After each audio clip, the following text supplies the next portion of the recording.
नमस्कार। प्रस्तुत है मुंशी प्रेमचंद जी द्वारा लिखी हुई एक कहानी कज़ाकी। मेरी बाल स्मृतियों में कज़ाकी एक न मिटने वाला व्यक्ति है। आज 40 साल गुजर गए। कज़ाकी की मूर्ति अभी तक आंखों के सामने नाच रही है। मैं उन दिनों अपने पिता के साथ आजमगढ़ की एक तहसील में था। कज़ाकी जाति का पासी था, बड़ा ही हंसमुख, बड़ा ही साहसी, बड़ा ही जिंदा दिल। वह रोज़ शाम को डाक का थैला लेकर आता, रात भर रहता और सवेरे डाक लेकर चला जाता। शाम को फिर उधर से डाक लेकर आ जाता। मैं दिन भर एक उद्विग्न दशा में उसकी राह देखा करता। ज्यों ही 4 बजते व्याकुल होकर सड़क पर आकर खड़ा हो जाता और थोड़ी देर में कज़ाकी कंधों पर बल्लम रखे उसकी झुनझुनी बजाता दूर से दौड़ता हुआ आता दिखाई देता था। वह सांवले रंग का गठीला लंबा जवान था। शरीर सांचे में ऐसा ढला हुआ कि चतुर मूर्तिकार भी उसमें कोई दोष न निकाल सकता था। उसकी छोटी छोटी मूछें उसके सुडौल चेहरे पर बहुत अच्छी मालूम होती थी। मुझे देखकर वह और तेजी से दौड़ने लगता और उसकी झुनझुनी और तेजी से बजने लगती और मेरे हृदय में और जोर से खुशी की धड़कन होने लगती। हर्षातिरेक में मैं भी दौड़ पड़ता और एक क्षण में कज़ाकी का कंधा मेरा सिंहासन बन जाता था। वह स्थान मेरी अभिलाषाओं का स्वर्ग था। स्वर्ग के निवासियों को भी शायद वह आंदोलित आनंद न मिलता होगा जो मुझे कज़ाकी के विशाल कंधों पर मिलता था। संसार मेरी आंखों में तुच्छ हो जाता था और जब कज़ाकी मुझे कंधों पर लिए हुए दौड़ने लगता तब तो ऐसा मालूम होता मानो मैं हवा के घोड़े पर उड़ा जा रहा हूँ। कज़ाकी डाकखाने में पहुँचता तो पसीने से तर रहता, लेकिन आराम करने की आदत न थी। थैला रखते ही वह हम लोगों को लेकर किसी मैदान में निकल जाता। कभी हमारे साथ खेलता, कभी बिरहे गाकर सुनाता और कभी कहानियाँ सुनाता। उसे चोरी और डाके, मारपीट, भूत प्रेत की सैकड़ों कहानियाँ याद थी। मैं ये कहानियाँ सुनकर विस्मयपूर्ण आनंद में मग्न हो जाता। उसकी कहानियों के चोर और डाकू सच्चे योद्धा होते थे जो अमीरों को लूटकर दीन दुखी प्राणियों का पालन करते थे। मुझे उन पर घृणा के बदले श्रद्धा होती थी। एक दिन कज़ाकी को डाक का थैला लेकर आने में देर हो गई। सूर्यास्त हो गया और वह दिखाई न दिया। मैं खोया हुआ सा सड़क पर दूर तक आंखें फाड़ फाड़ कर देखता था, पर वह परिचित रेखा न दिखाई पड़ती थी। कान लगाकर सुनता था, झुनझुन की वह आमोदमय ध्वनि कहीं से सुनाई दे देती, मगर प्रकाश के साथ मेरी आशा भी मलिन होती जाती थी। उधर से किसी को आते हुए देखता तो पूछता, कज़ाकी आता है? पर या तो कोई सुनता ही न था या केवल सिर हिला देता था। सहसा झुन की आवाज़ कानों में आई। मुझे अंधेरे में चारों तरफ भूत ही भूत दिखाई देते थे। यहाँ तक कि माता जी के कमरे में ताक पर रखी हुई मिठाई भी अंधेरा हो जाने के बाद मेरे लिए त्याज्य हो जाती थी। लेकिन वह आवाज़ सुनते ही मैं उसकी तरफ जोर से दौड़ा। हाँ, वह कज़ाकी ही था। उसे देखते ही मेरी विकलता क्रोध में बदल गई। मैं उसे मारने लगा, फिर रूठ कर अलग खड़ा हो गया। कज़ाकी ने हंसकर कहा, मारोगे तो एक चीज़ लाया हूँ, वह न दूंगा। मैंने साहस करके कहा, जाओ मत देना, मैं लूँगा ही नहीं। कज़ाकी, अभी दिखा दूँ तो दौड़ कर गोद में उठा लोगे।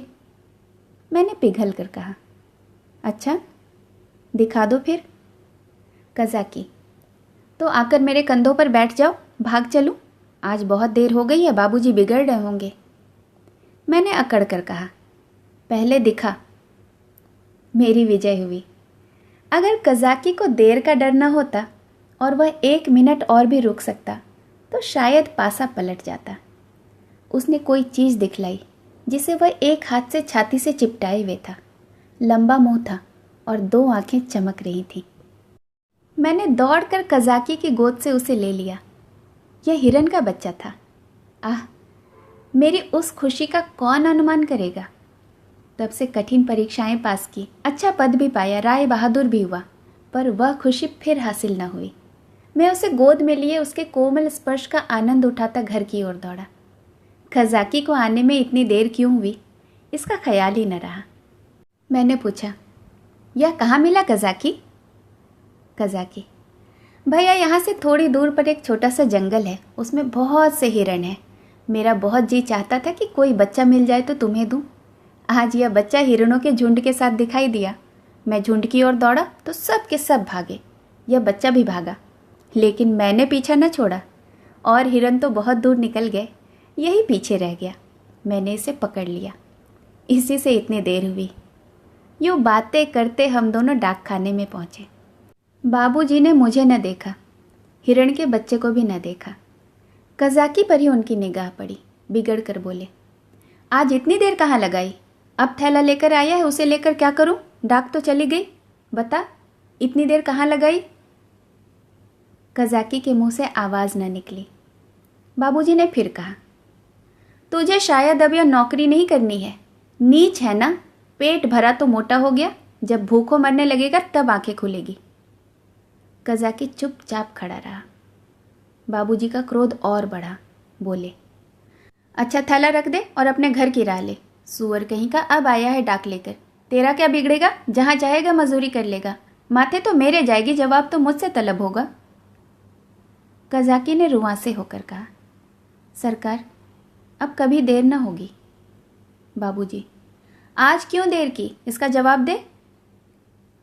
कज़ाकी के पास इसका कोई जवाब न था। आश्चर्य तो यह था कि मेरी भी ज़बान बंद हो गई थी। बाबूजी बड़े गुस्से वाले थे। उन्हें काम करना पड़ता था, इसी से बात बात पर झुंझला पड़ते थे। मैं तो उनके सामने कभी जाता ही न था। वह भी मुझे प्यार न करते थे। घर में केवल 2 बार घंटे घंटे भर के लिए भोजन करने आते, बाकी सारे दिन दफ्तर में लिखा पढ़ी किया करते। उन्होंने बार बार एक सहकारी के लिए अफसरों से विनय की थी, पर इसका कुछ असर न हुआ था। यहाँ तक कि तातील के दिन भी बाबूजी दफ्तर में ही रहा करते थे। केवल माताजी उनका क्रोध शांत करना जानती थी, पर वह दफ्तर में कैसे आती? बेचारा कज़ाकी उसी वक्त मेरे देखते देखते निकाल दिया गया। उसका बल्लम, चपरास और साफा छीन लिया गया और उसे डाकखाने से निकल जाने का नादिरी हुक्म सुना दिया गया। आह, उस वक्त मेरा ऐसा जी चाहता था कि मेरे पास सोने की लंका होती तो कज़ाकी को दे देता और बाबूजी को दिखा देता कि आपके निकाल देने से कज़ाकी का बाल भी बांका न हुआ है। किसी योद्धा को अपनी तलवार पर जितना घमंड होता है, उतना ही घमंड कज़ाकी को अपनी चपरास पर था। जब वह चपरास खोलने लगा तो उसके हाथ कांप रहे थे और आंखों से आंसू बह रहे थे। और इस सारे उपद्रव की जड़ वह कोमल वस्तु थी जो मेरी गोद में मुंह छुपाए ऐसे चैन से बैठी थी मानो माता की गोद में बैठी हो। जब कज़ाकी चला गया तो मैं धीरे धीरे उसके पीछे पीछे चला। मेरे घर के द्वार पर आकर कज़ाकी ने कहा, भैया अब घर जाओ, सांझ हो गई है। मैं चुपचाप खड़ा अपने आंसुओं के वेग को सारी शक्ति से दबा रहा था। कज़ाकी फिर बोला, भैया मैं कहीं बाहर थोड़े ही ना चला जाऊंगा। मैं फिर आऊँगा और तुम्हें अपने कंधों पर बैठाकर खूब कुदाऊँगा। बाबूजी ने नौकरी ले ली तो क्या इतना भी न करने देंगे? तुमको छोड़कर मैं कहीं न जाऊँगा। भैया जाकर अम्मा से कह देना कज़ाकी जाता है, उसका कहा सुना माफ़ करे। मैं दौड़ा हुआ घर गया, लेकिन अम्मा जी को कुछ कहने के बदले बिलख बिलख कर रोने लगा। अम्मा जी रसोई के बाहर निकलकर पूछने लगी, क्या हुआ बेटा, किसने मारा? बाबूजी ने कुछ कहा है? अच्छा रह तो, आज घर आते हैं तो पूछती हूँ। जब देखो मेरे लड़के को मारा करते हैं। चुप रहो बेटा, अब तुम उनके पास कभी जाना ही नहीं। मैंने बड़ी मुश्किल से आवाज़ संभाल कर कहा, कज़ाकी। अम्मा ने समझा कज़ाकी ने मारा है। बोली, अच्छा आने दो कज़ाकी को, देखो खड़े खड़े निकलवा देती हूँ।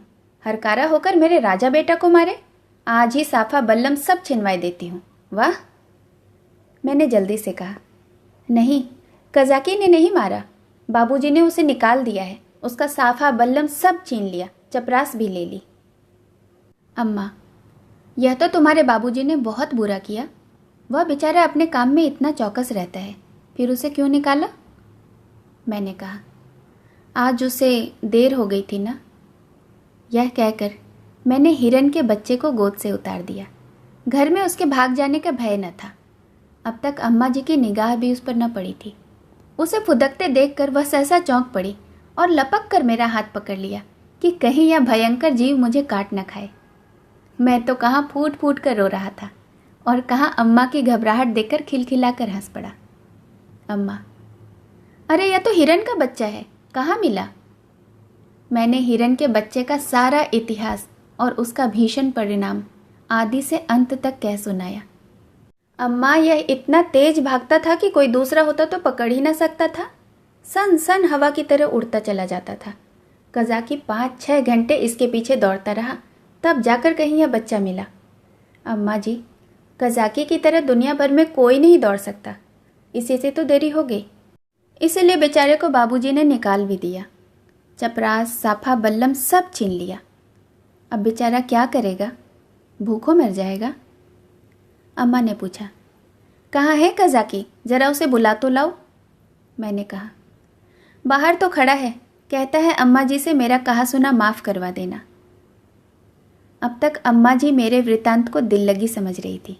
शायद वह समझती थी कि बाबूजी ने कज़ाकी को डांटा होगा, लेकिन मेरा अंतिम वाक्य सुनकर संशय हुआ कि सचमुच तो कज़ाकी बर्खास्त नहीं कर दिया गया है। बाहर आकर कज़ाकी कज़ाकी पुकारने लगी, पर कज़ाकी का कहीं पता न था। मैंने बार बार पुकारा, लेकिन कज़ाकी वहाँ न था। मैंने खाना तो खा लिया। बच्चे शौक में खाना नहीं छोड़ते, खासकर जब रबड़ी सामने हो। मगर बड़ी रात तक पड़े पड़े सोचता रहा। मेरे पास रुपए होते तो 1,00,000 रुपये कज़ाकी को देता और कहता बाबूजी से कभी मत बोलना। बेचारा भूखों मर जाएगा।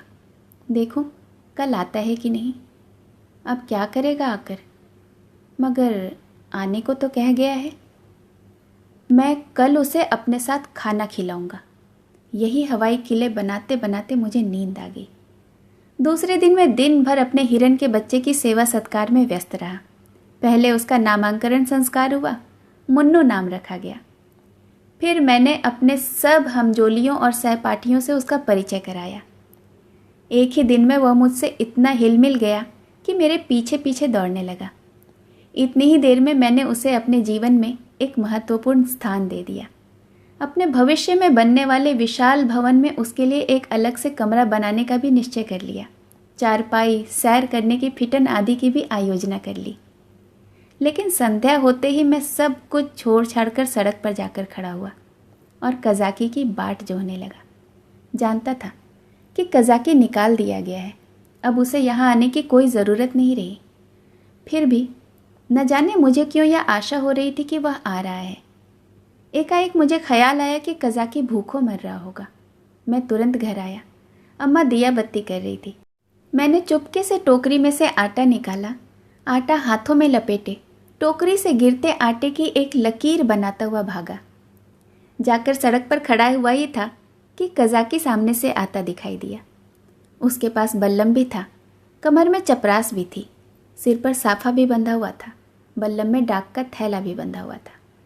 मैं दौड़कर उसकी कमर से चिपट गया और विस्मित होकर बोला, तुम्हें चपरास और बल्लम कहाँ से मिल गया कज़ाकी? कज़ाकी ने मुझे उठाकर कंधों पर बैठाते हुए कहा, वह चपरास किस काम की थी भैया? वह तो गुलामी की चपरास थी। यह पुरानी खुशी की चपरास है। पहले मैं सरकार का नौकर था, अब तुम्हारा नौकर हूँ। यह कहते कहते उसकी निगाह टोकरी पर पड़ी जो वहीं रखी हुई थी। बोला, यह आटा कैसा है भैया?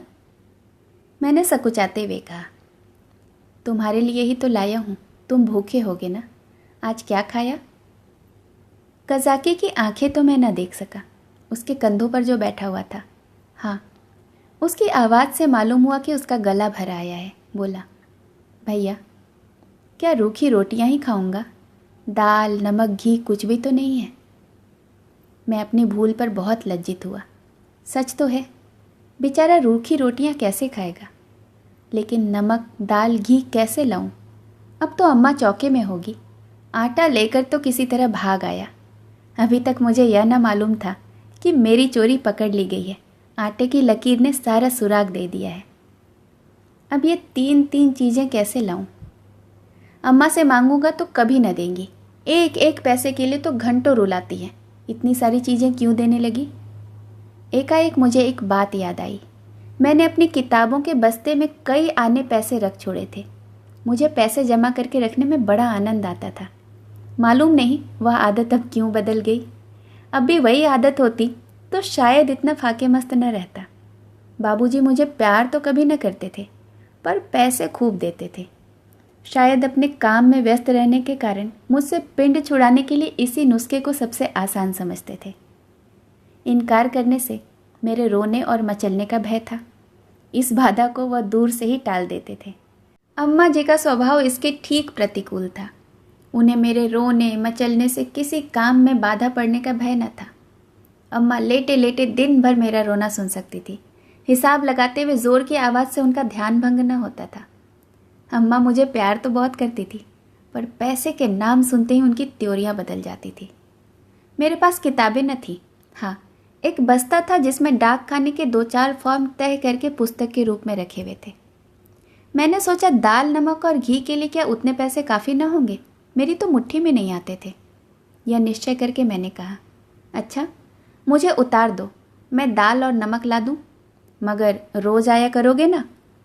कज़ाकी, भैया खाने को दोगे तो क्यों ना आऊँगा? मैंने कहा, मैं रोज़ खाने को दूंगा। कज़ाकी बोला, तो मैं रोज़ आऊँगा।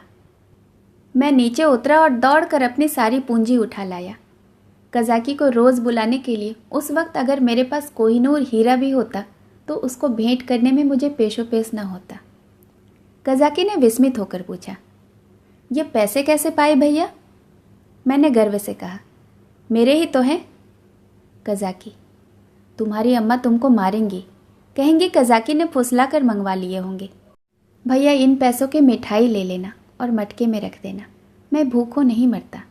मेरे 2 हाथ हैं ना, मैं भला भूखों मर सकता हूँ? मैंने बहुत कहा कि पैसे मेरे हैं, लेकिन कज़ाकी ने न लिए। उसने बड़ी देर तक इधर उधर की सैर कराई, गीत सुनाए और मुझे घर पहुंचाकर चला गया। मेरे द्वार पर आटे की टोकरी भी रख दी। मैंने घर में कदम रखा ही था कि अम्मा जी ने डांट कर कहा, क्यों रे चोर, तू आटा लेकर कहाँ गया था? अब चोरी करना सीखता है? बता, आटा किसको दे आया, नहीं तो तेरी खाल उधेड़ कर रख दूंगी। मेरी नानी मर गई। अम्मा क्रोध में सिंगनी हो जाती थी। सिटपिटा कर बोला, किसी को तो नहीं दिया अम्मा? अम्मा, तूने आटा नहीं निकाला? देख कितना आटा सारे आंगन में बिखरा पड़ा है। मैं चुपचाप खड़ा था। वह कितना ही धमकाती चुमकारती, पर मेरी जबान न खुलती थी। आने वाली विपत्ति के भय से प्राण सूख रहे थे। यहाँ तक कि यह भी कहने की हिम्मत न पड़ती कि बिगड़ती क्यों हो, आटा तो द्वार पर ही रखा हुआ है, और ना ही उठाकर लाते ही बनता था। मानो क्रिया शक्ति ही लुप्त हो गई हो, मानो पैर में हिलने का सामर्थ्य ही नहीं। सहसा कज़ाकी ने पुकारा, बहू जी, आटा द्वार पर रखा हुआ है, भैया मुझे देने को ले गए थे। यह सुनते ही अम्मा द्वार की ओर चली गई। कज़ाकी से वह पर्दा न करती थी। उन्होंने कज़ाकी से कोई बात की या नहीं की यह तो मैं नहीं जानता, लेकिन अम्मा जी खाली टोकरी लिए घर में आई। फिर कोठरी में जाकर संदूक से कुछ निकाला और द्वार की ओर गई। मैंने देखा उनकी मुट्ठी बंद थी। अब मुझसे वहाँ खड़े न रहा गया। अम्मा जी के पीछे पीछे मैं भी गया। अम्मा ने द्वार पर कई बार पुकारा, मगर कज़ाकी चला गया था। मैंने बड़ी अधीरता से कहा, मैं जाकर खोज लाऊं अम्मा जी? अम्मा जी किवाड़े बंद करते हुए बोली, तुम अंधेरे में कहाँ जाओगे? अभी तो यहीं खड़ा था। मैंने कहा कि यहीं रहना, मैं आती हूँ, तब तक न जाने कहाँ खिसक गया। बड़ा संकोची है। आटा तो लेता ही न था, मैंने ज़बरदस्ती उसके अंगोछे में बांध दिया। मुझे तो बेचारे पर बड़ी दया आती है। न जाने बेचारे के घर में कुछ खाने को भी है या नहीं। रुपये लाई थी कि दे दूंगी, पर न जाने कहाँ चला गया। अब तो मुझे भी साहस हुआ। मैंने अपनी चोरी की पूरी कथा कह डाली। बच्चों के साथ समझदार बच्चे बनकर माँ बाप उन पर जितना असर डाल सकते हैं, जितनी शिक्षा दे सकते हैं, उतने बूढ़े बनकर नहीं दे सकते। अम्मा जी ने कहा, तुमने मुझसे पूछ क्यों न लिया? क्या मैं कज़ाकी को थोड़ा सा आटा न दे सकती थी? मैंने उसका उत्तर न दिया। दिल में कहा, इस वक्त तो तुम्हें कज़ाकी पर दया आ रही है, जो चाहे दे डालो, लेकिन मैं मांगता तो मारने दौड़ती। हाँ, यह सोचकर चित्त प्रसन्न हुआ कि कज़ाकी अब भूखों न मरेगा। अम्मा जी उसे रोज़ खाने को देंगी और वह मुझे रोज़ कंधों पर बिठाकर सैर कराएगा। दूसरे दिन मैं दिन भर मुन्नों के साथ खेलता रहा। शाम को सड़क पर जाकर खड़ा हो गया, मगर अंधेरा हो गया और कज़ाकी का कहीं पता नहीं। दिए जल गए, रास्ते में सन्नाटा छा गया, पर कज़ाकी न आया। मैं रोता हुआ घर आ गया। अम्मा जी ने पूछा, क्यों रोते हो बेटा, क्या कज़ाकी नहीं आया? मैं और ज़ोर से रोने लगा। अम्मा जी ने मुझे छाती से लगा लिया। मुझे ऐसा मालूम हुआ कि उनका कंठ भी गदगद हो गया है। उन्होंने कहा, बेटा चुप हो जाओ, मैं कल किसी हरकारे को भेजकर कज़ाकी को बुलवाऊंगी। मैं रोते रोते सो गया। सवेरे जो ही आँख खुली मैंने अम्मा जी से कहा, कज़ाकी को बुलवा दो। अम्मा ने कहा, आदमी गया है बेटा, कज़ाकी आता ही होगा।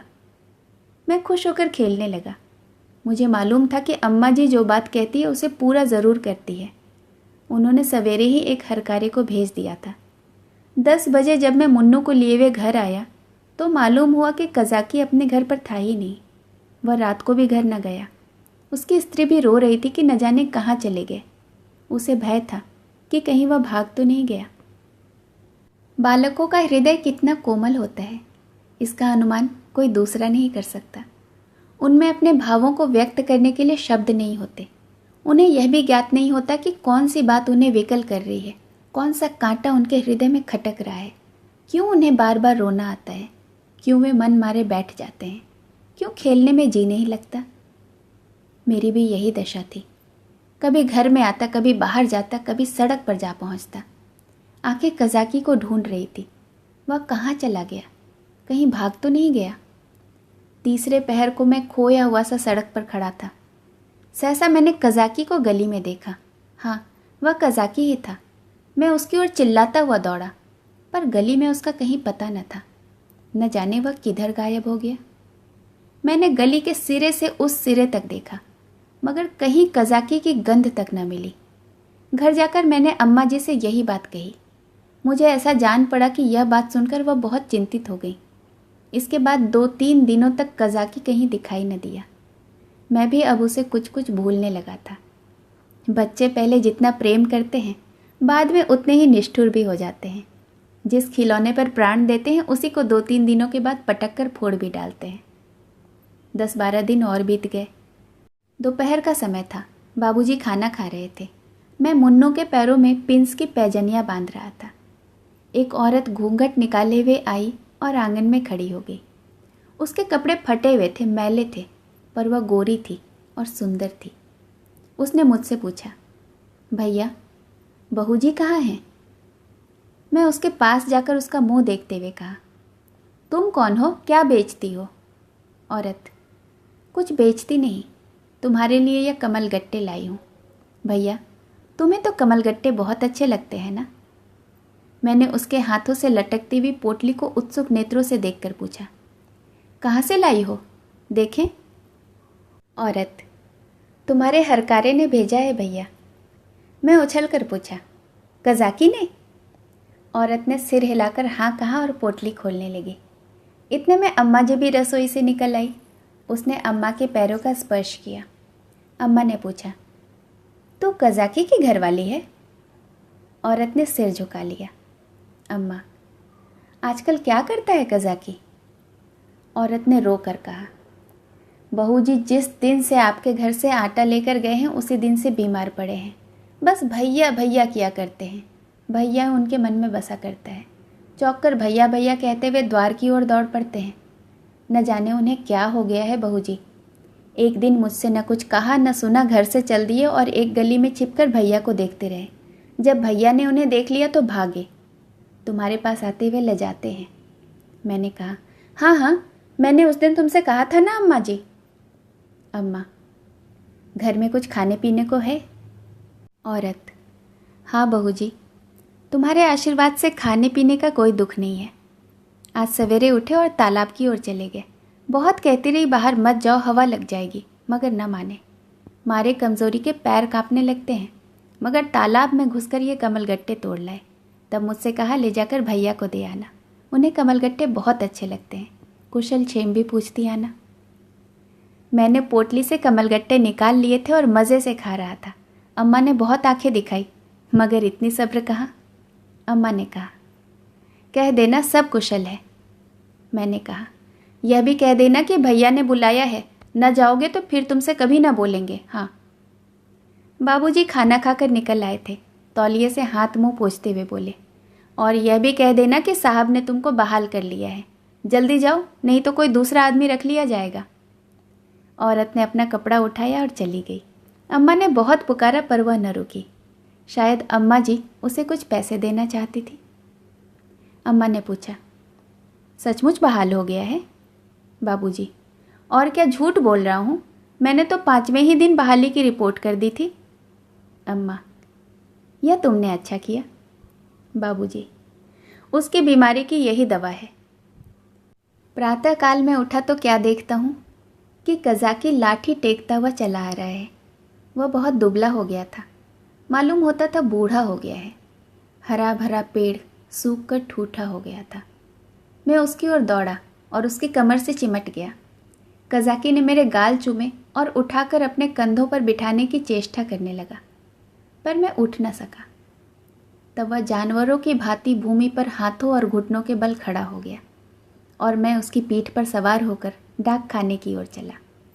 मैं उस वक्त फूला न समाता था और शायद कज़ाकी भी मुझसे बहुत ज़्यादा खुश था। बाबूजी ने कहा, कज़ाकी, तुम बहाल हो गए, अब कभी देर न करना। कज़ाकी रोता हुआ पिताजी के पैरों पर गिर पड़ा, मगर शायद मेरे भाग्य में दोनों सुख भोगना न लिखा था। मुन्नू मिला तो कज़ाकी छूटा, कज़ाकी आया तो मुन्नू हाथ से गया, और ऐसा गया कि आज तक उसके जाने का दुख है। मुन्नू मेरी ही थाली में खाता था। जब तक मैं खाने न बैठूं वह कुछ खाता न था। उसे भात से बहुत रुचि थी, लेकिन जब तक खूब घी न पड़ा हो उसे संतोष न होता था। वह मेरे ही साथ सोता, मेरे ही साथ उठता। सफाई तो उसे इतनी पसंद थी कि मल मूत्र का त्याग करने के लिए भी घर के बाहर मैदान में निकल जाता। कुत्तों से उसे बहुत चिढ़ थी। कुत्तों को वह घर में न घुसने देता था। कुत्तों को देखते ही थाली से उठ जाता और दौड़कर घर से बाहर निकाल देता। कज़ाकी को डाकखाने में छोड़कर जब मैं घर खाने आया तो मुन्नू भी बैठा था। अभी 2-4 ही कौर तो खाए थे कि एक बड़ा सा झबरा कुत्ता आंगन में दिखाई दिया। मुन्नू उसे देखते ही दौड़ा। दूसरे घर में जाकर कुत्ता चूहा हो जाता है। झबरा कुत्ता उसे आते देखकर भागा। मुन्नू को अब लौट आना चाहिए था, मगर वह कुत्ता उसके लिए यमराज का दूत था। मुन्नू को उसे घर से निकालकर भी संतोष न हुआ। वह उसे घर के बाहर मैदान में भी दौड़ाने लगा। मुन्नू को शायद यह ख्याल ही न रहा कि यहाँ मेरी अमलदारी नहीं है। वह उस क्षेत्र में पहुँच गया जहाँ झबरे का भी उतना ही अधिकार था जितना मुन्नू का। मुन्नू कुत्तों को भगाते भगाते कदाचित अपने बाहुबल पर घमंड करने लगा था। वह यह न समझता था कि घर में उसकी पीठ पर घर के स्वामी का भय काम किया करता है। झबरे ने इस मैदान में आते ही उलट कर मुन्नू की गर्दन दबा दी। बेचारे मुन्नू के मुंह से आवाज़ तक न निकली। जब पड़ोसियों ने शोर मचाया तो मैं दौड़ा। देखा तो मुन्नू मरा पड़ा है और झबरे का कहीं पता नहीं। कहानी सुनने के लिए बहुत बहुत धन्यवाद। एक अनुरोध, अगर आपने अब तक मेरा चैनल नहीं सब्सक्राइब किया है तो इसे प्लीज़ सब्सक्राइब कर लें, और हाँ, साथ ही साथ बेल आइकन भी प्रेस करें ताकि मेरे द्वारा अपलोड की हुई कहानियाँ पहुँचे सबसे पहले आप तक।